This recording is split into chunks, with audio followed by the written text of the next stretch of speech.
Carpet and Rug Institute's mission statement.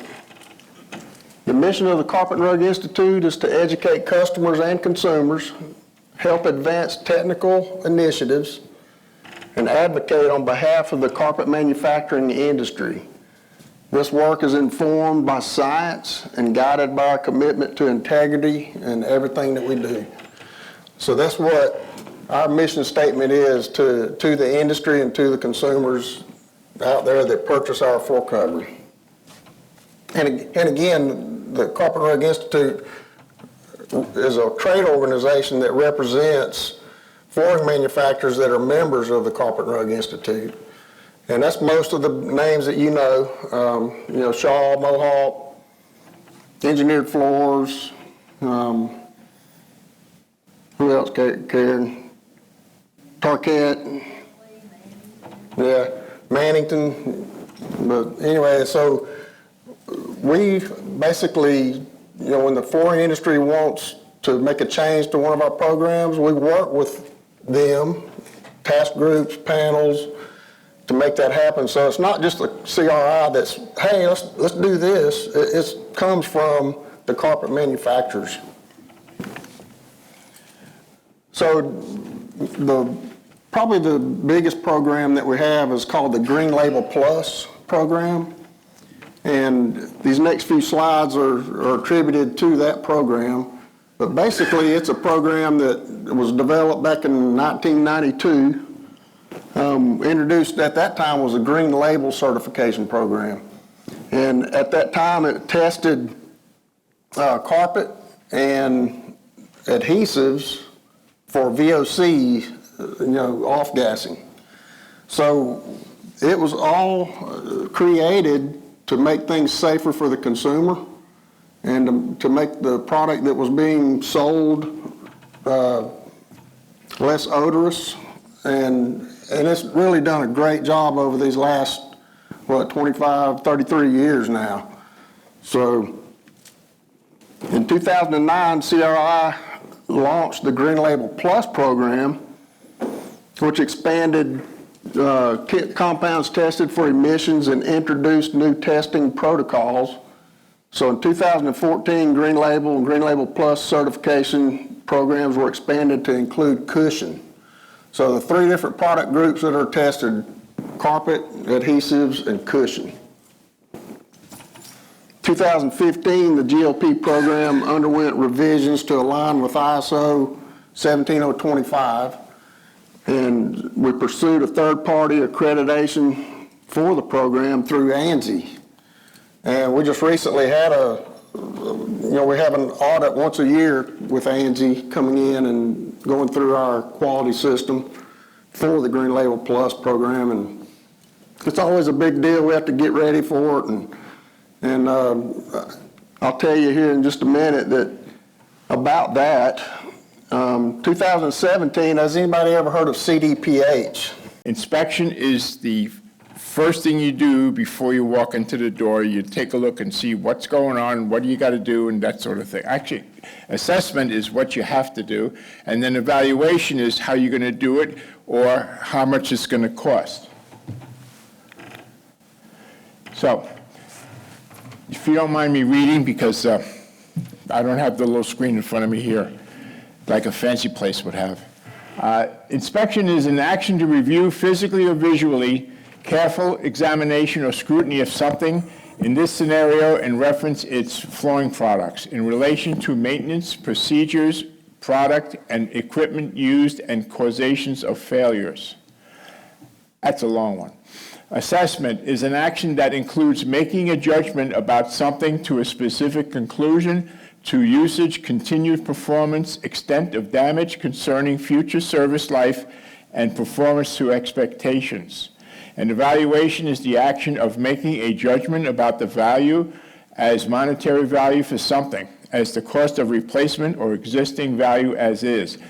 By the way, I Googled pasted those definitions. My words would have been shorter. The words do have specific meanings, however, are separate of each other. However, each has a different meaning. Inspection is the overall review and visual and physical of something. Assessment is the expectation of further use after cleaning or restoration to pre-damaged condition as a service life. An evaluation is placing a monetary value on something. This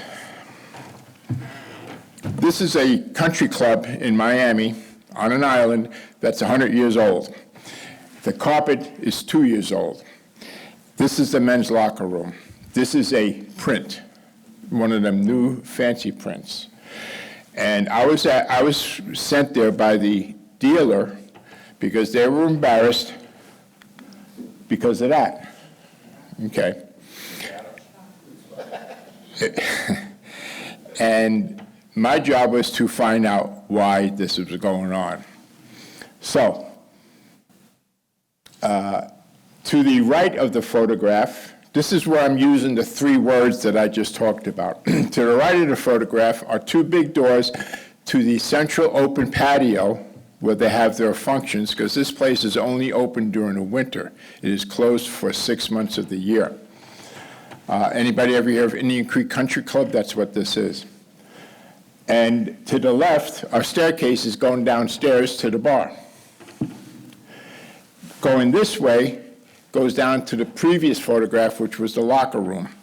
And this discoloration is basically throughout, but more concentrated at this entry. We run about, I looked at our spreadsheet yesterday, which is actually incorrect. We run 2,457 tests according to our test list, which is wrong because we do a lot of customized stuff too. So basically around 3,000 different types of analysis. And it covers a bunch of stuff. I was talking to Mark, we don't just test carpet anymore. When I started in 1988, we were 100% carpet. Started with running pill tests, radiant panel, smoke density, the tests that are required by the government for applying materials into buildings for the safety reasons. And as I said, now we're running about almost 3,000 tests. So I've learned a lot. Hopefully I know most of those 3,000. But we're moved into arenas. I know that you guys have had to move into those arenas as well with hard surface. I think most every major mill now is 50% hard surface, where in 1988 they were almost 0% hard surface. So we've had to kind of move with them. I was on the original committee when Pergo first brought laminate over in 1990, and we had to try to study how to test it. They had NEMA standards, now they have NALFA standards. They actually offered to put Pergo in my house. Pergo is the company. And I was getting married, I was poor, and I thought, free floor covering. This is Jesus coming through for me. And we started testing it, we had some, and my 8mm thick Pergo, after we got it wet under the NEMA boiling water test, was 8 inches. So it went from that to that. I called them and I said, guys, I love you, but don't bring that crap to my house. So I gave it another guy. So yeah, that industry has moved a lot. Laminate flooring today is actually way, way, way better and has moved in a direction that helped them stay afloat. No pun intended. We do a lot of other retail testing. Told Mark just a minute ago, we did a $2.8 billion buy for Lowe's on caulk. Who knew caulk was such a big deal? But they were deciding who was the best. I can't tell you, I'd have to shoot you. But you can go to Lowe's and see. So we do lots of different things besides floor covering. So again, any questions about siding or windows, we might know a little bit about that too. So, but that's a little bit about what our arena has morphed into. Carpet is still our base. Hard surface is probably equal to that, maybe a little bit above it, but carpet is what we do the most. I keep going the wrong daggone way. So we'll talk about LVT and rigid core. Does anybody know what I'm talking about when I say the word rigid core? Thank you for your warm reception. I raised my hand yesterday to say I'd be happy to help do Seth's presentation, but I didn't know until about 15 minutes ago that they were just going to give me the whole thing and say go with it. So when I think, thank you. When I think about patching and leveling of concrete substrates, I think back to the first part of my career when I worked in a family business on Long Island in the 70s and 80s and the early 90s. That's the 1970s, by the way. And back then, we had white patch and gray patch. And we used white patch on all those plywood underlayment jobs we were doing. We were going to put down sheet vinyl or solid vinyl tile, and we used gray patch down in the basements or on commercial jobs over concrete.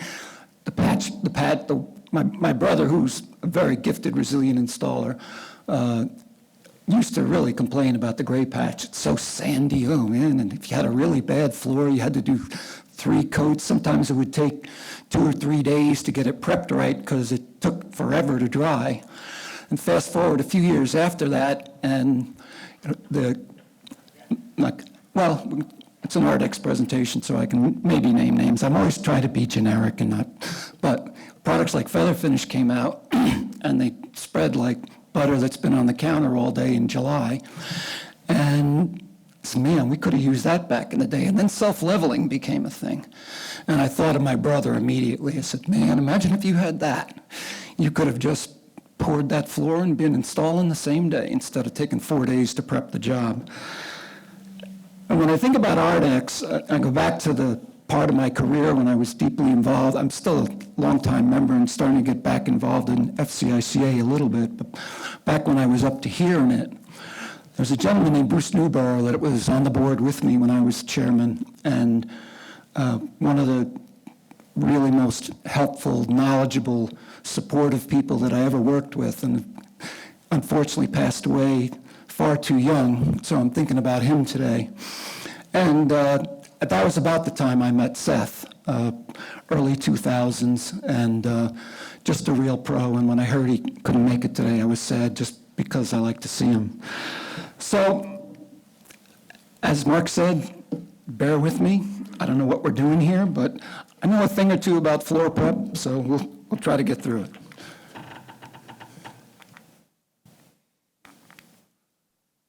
Okay, so,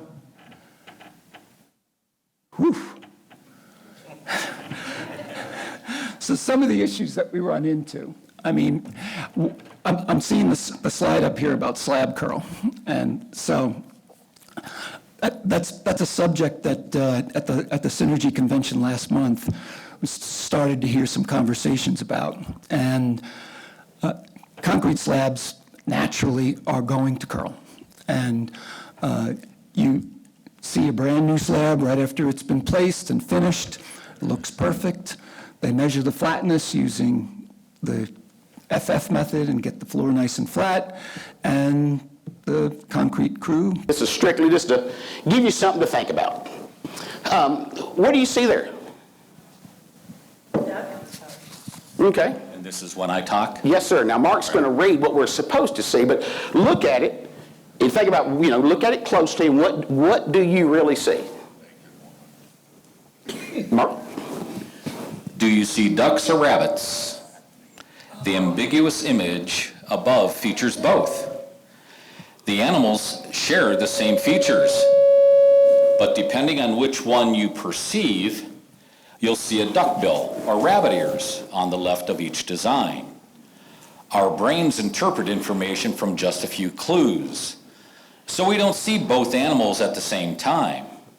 Even when there are 2 of these images side by side, humans often need additional context to see one of each animal.